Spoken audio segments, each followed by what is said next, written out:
معجزات ولادت مصطفیٰ صلی اللہ علیہ وآلہ وسلم۔ بسم اللہ الرحمن الرحیم۔ السلام علیکم ورحمۃ اللہ وبرکاتہ۔ Welcome to my channel.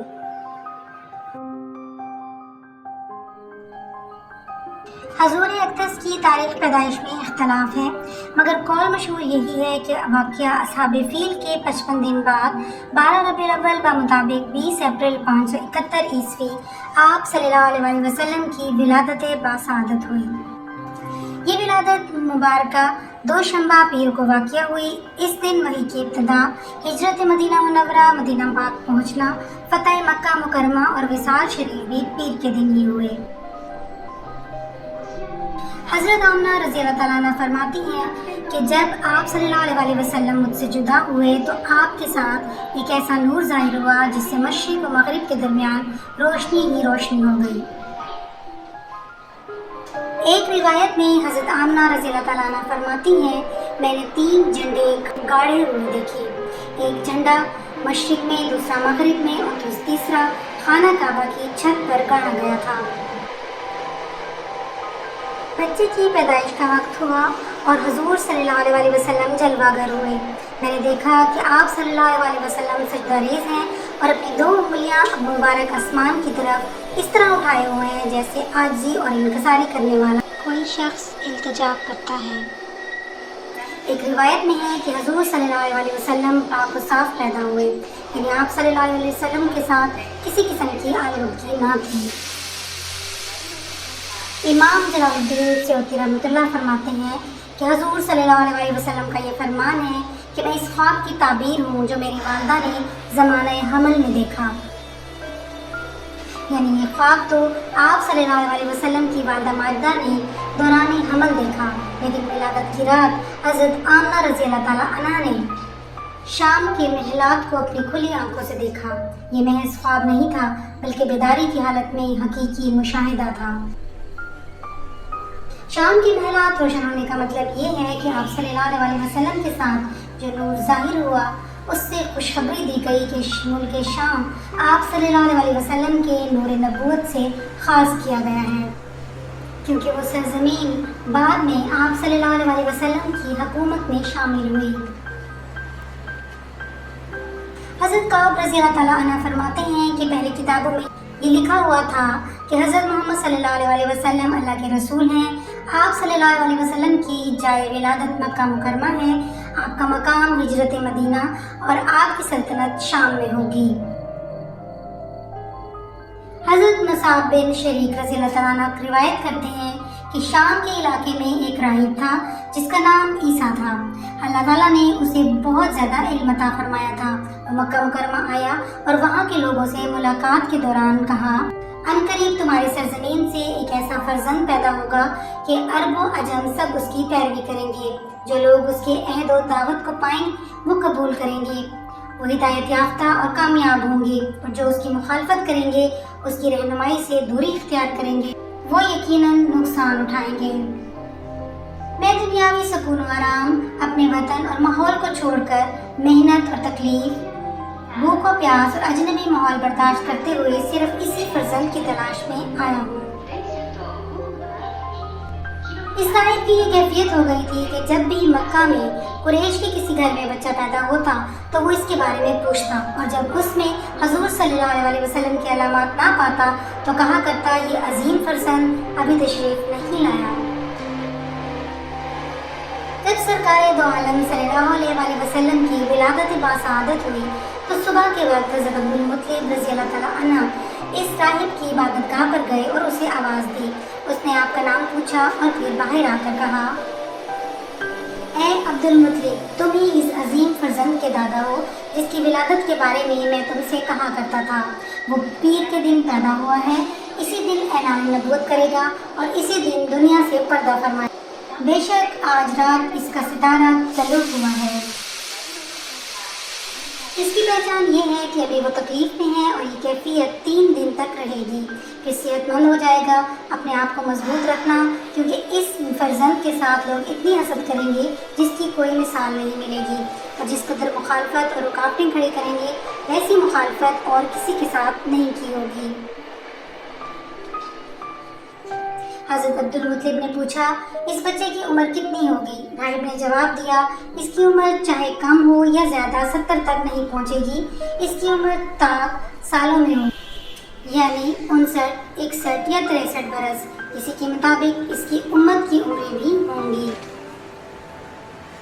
یہ تمام پیشن گوئیاں درست ثابت ہوئیں، اور یہ باتیں اس راہب نے حضرت عبدالمطلب رضی اللہ تعالیٰ عنہ کو انجیل کے مطابق بتائی تھی۔ سبحان اللہ۔ حضرت عبدالمطلب رضی اللہ تعالیٰ عنہ سے منقول ہے کہ وہ فرماتے ہیں، میں شب ولادت کعبہ کے پاس تھا، جب نصف شب ہوئی تو میں نے دیکھا کعبہ مقام ابراہیم کی طرف جھک گیا اور سجدہ کیا، اور اس سے تکبیر کی آواز آئی۔ اللہ سب سے بڑا ہے، اللہ سب سے بڑا ہے، وہ رب محمد صلی اللہ علیہ وسلم کا۔ اب میرے رب نے مجھے بتوں کی گندگی اور مشرکین کے نجاست سے پاک کر دیا ہے۔ پھر غیب سے ندا آئی، رب کعبہ کی قسم، کعبہ کو بزرگی و قبولیت حاصل ہو، آگاہ ہو جاؤ کہ کعبہ کو ان محمد صلی اللہ علیہ وسلم کے ماننے والوں کا قبلہ اور اس کا مسکن بنایا گیا ہے، اور وہ تمام بت جو کعبہ کے گرد نصب تھے ٹکڑے ٹکڑے ہو گئے۔ سب سے بڑا بت جسے حبل کہا جاتا تھا، منہ کے بل گر پڑا۔ پھر آواز آئی، سیدہ آمنہ رضی اللہ تعالیٰ عنہ کے بطن اطہر سے محمد صلی اللہ علیہ وسلم پیدا ہو گئے اور ان پر رحمت کی بدلی اتر آئی ہے۔ ایک روایت میں ہے کہ قریش کے چند افراد، جن میں ورقہ بن نوفل، زید بن عمر بن نوفل، عبداللہ بن حبش اور عثمان بن حریث شامل تھے، ان سب کا ایک مشترکہ بت تھا جس کے پاس یہ لوگ جمع ہوا کرتے تھے۔ ایک رات جب یہ لوگ اس بت کے پاس پہنچے تو دیکھا کہ وہ منہ کے بل الٹا گرا ہوا ہے۔ انہوں نے اس بات کو کوئی اہمیت نہ دی اور بت کو اٹھا کر اپنی جگہ درست کر دیا۔ کچھ دیر گزری ہوگی کہ بت دوبارہ منہ کے بل گر گیا، انہوں نے پھر سیدھا کر دیا۔ تھوڑی دیر بعد تیسری مرتبہ بھی وہ بت الٹا گر گیا۔ اب عثمان نے کہا، یہ کوئی خاص بات معلوم ہوتی ہے، یہ وہی رات تھی جس میں حضور صلی اللہ علیہ وسلم کی ولادت باسعادت ہوئی تھی۔ حضور نبی صلی اللہ علیہ وسلم کی ولادت کے وقت جو عجائبات اور معجزات ظاہر ہوئے، ان میں سب سے زیادہ مشہور، روشن اور حیرت انگیز واقعہ کسریٰ کے محل کا لرز جانا اور اس کے 14 میناروں کا گر پڑنا تھا۔ روایت میں ہے کہ جس رات حضور صلی اللہ علیہ وسلم پیدا ہوئے، اس وقت کسریٰ کا عظیم الشان محل ہل گیا اور اس کے 14 برج زمین پر گر گئے۔ ایران کا آتش کدہ سرد ہو گیا اور جو مسلسل 1000 سال سے جل رہا تھا۔ دریائے ساوا خشک ہو گیا اور مجوسی عالم موبزان نے خواب میں دیکھا کہ طاقتور اونٹ عربی گھوڑوں کو ہانکتے ہوئے لائے اور دریائے دجلہ پار کر کے انہیں علاقہ فارس میں پھیلا دیا۔ صبح ہوئی تو کسریٰ شاہ ایران بہت پریشان تھا، مگر اس نے صبر کیا اور سوچا کہ اس معاملے میں اپنے وزیروں اور مشیروں سے مشورہ کرنا چاہیے۔ اس نے تاج پہنا اور تخت پر بیٹھتے ہی موبزان کو بلایا اور کہا، اے موبزان، آج رات میرے محل کے 14 برج گر گئے ہیں اور وہ آتش کدہ فارس جو 1000 سال سے مسلسل جل رہا تھا بجھ گیا ہے۔ موبزان کہنے لگا، اے بادشاہ، میں نے آج خواب دیکھا ہے کہ کچھ طاقتور اونٹ عربی گھوڑوں کو ہانکتے ہوئے لائے اور دریائے دجلہ پار کرا کر انہیں ہمارے ملک فارس میں پھیلا دیا۔ شاہ نے کہا، اب بتاؤ موبزان، کیا کیا جائے؟ موبزان جو علم میں سب کا امام سمجھا جاتا تھا بولا، یقیناً عرب میں کوئی بڑا واقعہ پیش آیا ہے۔ یہ سن کر کسریٰ نے فوراً یہ خط لکھوایا، شاہ شاہان کسریٰ کی طرف سے حکم یہ ہے کہ میری طرف ایک ایسا جاننے والا بھی شخص بھیجا جائے جو میرے سوالات کا جواب دے سکے۔ چنانچہ فوراً عبد المسیح کو بھیج دیا۔ عبد المسیح بہت بڑا شخص تھا، اس کی عمر اس وقت 150 برس تھی۔ شاہ ایران نے اس سے پوچھا، اے عبد المسیح، کیا تمہارے پاس میرے سوالات کا جواب ہے؟ اس نے کہا، اگر مجھے علم ہوا تو جواب دوں گا، ورنہ کسی عالم کا راستہ بتا دوں گا جو جواب دے سکے۔ پھر بادشاہ نے اسے سارا ماجرا سنایا۔ عبد المسیح نے کہا، اس کا علم تو میرے ماموں کے پاس ہے جو شام ملک کے ایک پہاڑ میں رہتے ہیں جنہیں ستی کہا جاتا ہے۔ بادشاہ نے کہا، اچھا تم اس کے پاس جاؤ اور جو کچھ وہ بتائے فوراً واپس آ کر مجھے آگاہ کرو۔ چنانچہ عبد المسیح روانہ ہوا اور ستی کے پاس پہنچا۔ اس وقت وہ موت کی آہٹوں میں تھا۔ عبد الستی نے سلام کیا اور بادشاہ کی طرف سے نیک تمناؤں کا اظہار کیا، مگر ستی نے کوئی جواب نہ دیا۔ اس وقت ستی کی عمر تقریباً 300 سال تھی اور دوسرے قول کے مطابق 700 سال۔ اس کے اعضاء مکمل نہ تھے، وہ بیٹھ بھی نہیں سکتا تھا، جب ناراض ہوتا تو پھونک مارتا۔ اس کا چہرہ اس کی گردن میں تھا، نہ اس کا سر تھا نہ گردن۔ بعض نے لکھا ہے کہ اس کے سر کے علاوہ اور کوئی ہڈی نہ تھی، صرف اس کی زبان حرکت کرتی تھی۔ ستی نے یہ سن کر سر اٹھایا اور کہنے لگا، اے عبد المسیح، جب تک قرآن کی تلاوت ہوتی رہے گی دریائے ساوا خشک ہو جائے گا، فارس کا آتش کدہ بجھ جائے گا اور صاحب آسا یعنی حضور صلی اللہ علیہ وسلم ظاہر ہو جائیں گے، اس وقت ستی کے لیے شام میں کوئی قرارگاہ باقی نہ رہے گی۔ ساسانیوں ان فارس کے بادشاہوں میں سے اتنے ہی مرد اور عورتیں تخت حکومت سنبھالیں گے جتنے ساسانی بادشاہ کے برج گرے ہیں۔ جو کچھ ہونا ہے وہ ہو کر رہے گا۔ یہ کہہ کر ستی کا انتقال ہو گیا۔ عبد المسیح نے اس کے پاس کھڑے ہو کر چند اشعار پڑھے اور واپس آ کر کسریٰ کو سارا ماجرا سنا دیا۔ کسریٰ نے کہا، ہم میں سے جب تک 14 بادشاہ گزر نہیں جاتے اس وقت کچھ نہ کچھ ہوتا رہے گا، اس لیے فکر کی بات نہیں ہے۔ کہتے ہیں کہ پھر 4 برس میں ان کے 10 بادشاہ گزر گئے اور باقی بھی اسی طرح جلد ختم ہو گئے۔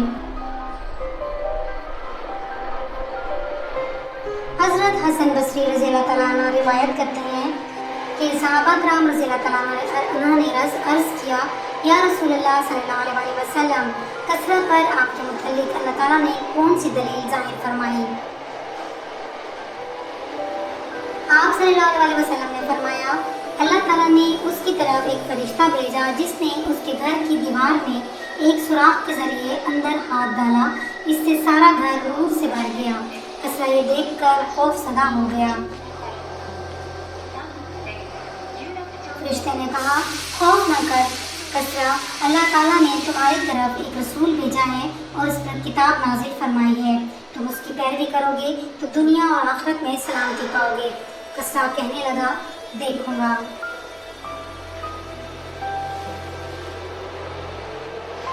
معروف بن خربوز رضی اللہ تعالیٰ عنہ سے روایت ہے کہ ابلیس 7 آسمان تک جایا کرتا تھا، لیکن جب حضرت عیسیٰ علیہ السلام پیدا ہوئے تو اسے 3 آسمانوں سے روک دیا گیا اور وہ صرف 4 آسمانوں تک جا سکتا تھا۔ پھر جب حضور صلی اللہ علیہ وسلم پیدا ہوئے تو اسے 7ویں آسمان سے بھی روک دیا گیا۔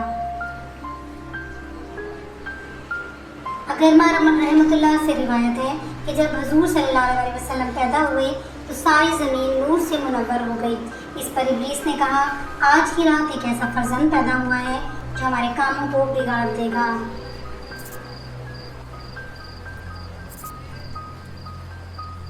اس پر اس کے لشکر نے کہا کہ جب تو اس کے پاس جائے تو اس کی فہم و دانش کو خراب کر دینا۔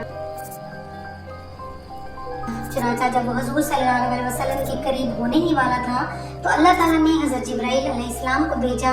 انہوں نے ابلیس کو ایک ضرب لگائی جس سے وہ ملک عدن میں جا گرا۔ حضرت ابو سفیان بن حرب رضی اللہ تعالیٰ عنہ سے حدیث مروی ہے کہ میں اور امیہ بن سلد ملک شام کی طرف روانہ ہوئے۔ سفر کے دوران ہمارا گزر ایک ایسی بستی سے ہوا جس کے رہنے والے نصرانی تھے۔ جب ان لوگوں کی نظر امیہ پر پڑی تو انہوں نے اس کا استقبال کیا اور مہمان نوازی کی، ساتھ ہی ساتھ اسے اپنے ساتھ لے جانے کی درخواست بھی کی۔ امیہ نے مجھ سے کہا، اے ابو سفیان، تم بھی میرے ساتھ چلو، کیونکہ تم ایک ایسے شخص کے پاس جاؤ گے جو علوم نصرانیت کا بہت بڑا عالم اور فاضل ہے۔ میں نے کہا، میں تمہارے ساتھ نہیں جا سکتا۔ چنانچہ امیہ اکیلا ہی وہاں گیا۔ پھر واپس آ کر اس نے مجھ سے کہا، جو بات میں تمہیں بتاؤں گا کیا تم اسے راز رکھو گے؟ میں نے کہا، ہاں۔ اس پر امیہ نے کہا، اس شخص نے جو علم تورات کا سب سے بڑا محقق ہے مجھے ایک اہم بات بتائی ہے، اور وہ یہ کہ بلا شبہ ایک نبی مابعوث ہو گیا ہے۔ میں نے اپنے دل میں سوچا کہ شاید وہ میں ہوں، لیکن اس عالم نے کہا، وہ تم میں سے نہیں بلکہ اہل مکہ میں سے ہے۔ میں نے پوچھا، اس کا نسب کیا ہوگا؟ اس نے جواب دیا، وہ اپنی قوم کا منتخب اور پسندیدہ شخص ہوگا۔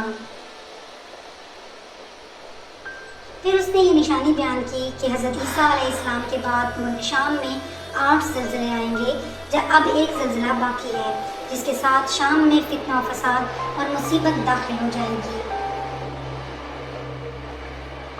جب ہم واپس آتے ہوئے سیاح پر پہنچے تو اچانک ایک سوار ملا۔ ہم نے پوچھا، کہاں سے آ رہے ہو؟ اس نے جواب دیا، ملک شام سے۔ میں نے پوچھا، وہاں سے کوئی تازہ خبر ہے؟ اس نے کہا، خبر یہ ہے کہ شام میں زلزلہ آیا ہے، جس کی وجہ سے ہر طرف آفات ہی آفات نظر آتی ہیں۔ یہاں پر حضور نبی کریم صلی اللہ علیہ وسلم کی ولادت کے وقت پیش آنے والے عجائبات کے واقعات مکمل ہوتے ہیں۔